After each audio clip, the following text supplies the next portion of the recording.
one of the many reasons I love having you on this podcast, and I'm so grateful you come on and you're always a good sport, is I can ask you questions that I know I'm not going to get like an answer out of, but you'll give me something. So I'm going to do it again. We've done it before with this question, but we've got to do it. The Rock, WrestleMania, everyone thinks it's the dream match. It's in LA this year. When I had you on and asked you about it once before, you said, well, it's in Texas this year. Wouldn't it make more sense to do it in LA? And then I guess the show Young Rock on NBC dropped, they had a scene where you and Rock were younger, in your younger days as kids playing around. And in the show, The Rock says to the Roman Reigns, well, you probably Joe back then, this is a match not for the kitchen, it's for WrestleMania or something. And that got people buzzing again. So can we get an update? Update is Dwayne's dropping it within his own project. So it's got to be pretty good. It's got to be pretty special. I think that just goes to show the clamoring, the buzz for it, the chatter for it. The wishful thinking. So it's something that he definitely played into, within the Young Rock, which, as you know, with him, everything's highly strategical, a lot of synergy with everything that he does, with the projects that, that he's guiding and has in mind. So, I would say just based off of that alone, it looks even better than it did last time we spoke. All right. So we need it. We need it. There's nothing I don't think any wrestling fan wants more than Roman Reigns versus The Rock at WrestleMania. In doing a little research, you have mastered the art of creating T-shirts and merch off of sayings. See, you laugh so quick. The fact that we've got the Acknowledge Your Daddy T-shirt out right now. Free shirt god. Yeah, there's tribal chief shirts, head of the table, greatness on a different level, needle mover, wreck everyone and leave. Obviously, there's all the acknowledge. You've mastered. Is that you, or is that you working in conjunction with the team? Or how much of that is you doing that? Because it's kind of brilliant that everything ends up that way. It's always going to revert back to the team. I'm definitely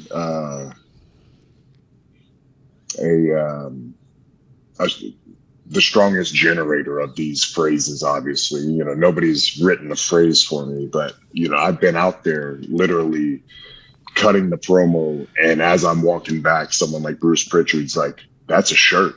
And I've already contacted merch, and they're working on it, and they're going to shoot you some prints so you can approve. So, as far as going through the creative process of coming up with this crap, I say, it's pretty much all me. Paul might jump in there every once in a while. Yeah. And then the creative process will go between me and the actual merch team, and there are artists that we work with to adjust all these little things to them. Now, I'm going to put you on the spot here a little bit. I mentioned all the phrases, and there's so many shirts. Are you aware of this, though? This is bad for a podcast, but I'm going to hold this up here. Okay, bring it over just a little bit, because it's where my face is. There we go. Do we really need, now I don't know if you wear these. Let me tell the audience. You were not aware? I'm breaking this news to you. I'm not sure. Okay. But so hey. for those listening and not watching on YouTube, there are a pair of, it says men's black Roman Reigns contenders boxer briefs. And right on the front of the boxer briefs are the words, right over the crotch, acknowledge me.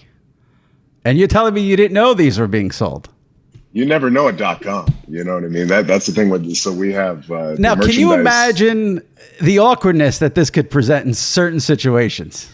No, Jimmy. That's when you drop them and there's no words needed. You know what I mean? I'm trying to help. That's true. I'm trying to help my people out. That's for just the shy strong men. And silent. Yeah. Strong and silent. Exactly. It's for the shy guys. You know what they say about shy guys, right? I love the fact that you didn't know those were being sold. That just made my whole day. I'm so happy that I broke that news to you.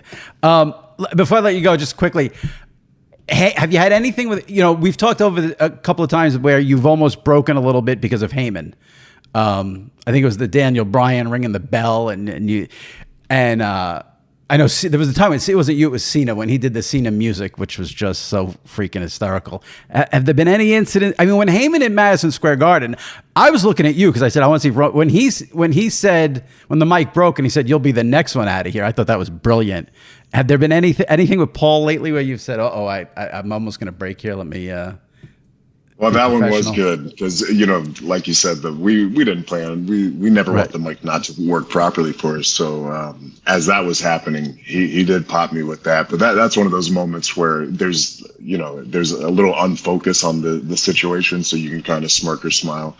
There was something a while ago. I don't know how long ago this was, but it was something with Jay, and I think Paul just kept rubbing, like it was a backstage we were doing. I may have yelled at Jay or something like that, and he stepped off to the side, and Paul's just rubbing his back, and apparently he just kept rubbing it, and they're like about to crack up behind me as I'm finishing up the scene or whatever. Okay. So I mean, it's just a good time, and Paul just gels with us. You would think, Paul's a 35-year-old, Polynesian man, just the way he fits in with us. And he's pretty much just become family, even though he was before, because he's been with our family for so long, but just the time that we spent with him and just how close and how much admiration we have for him. I said earlier, what wrestling fans want more than anything, WWE fans want more than anything is the Rock versus Roman Reigns at WrestleMania. I know for me, if you ask me like what would be second on my list, it would be a Paul Heyman podcast. I mean, everyone in wrestling, it seems like on the back end of the careers when they're done,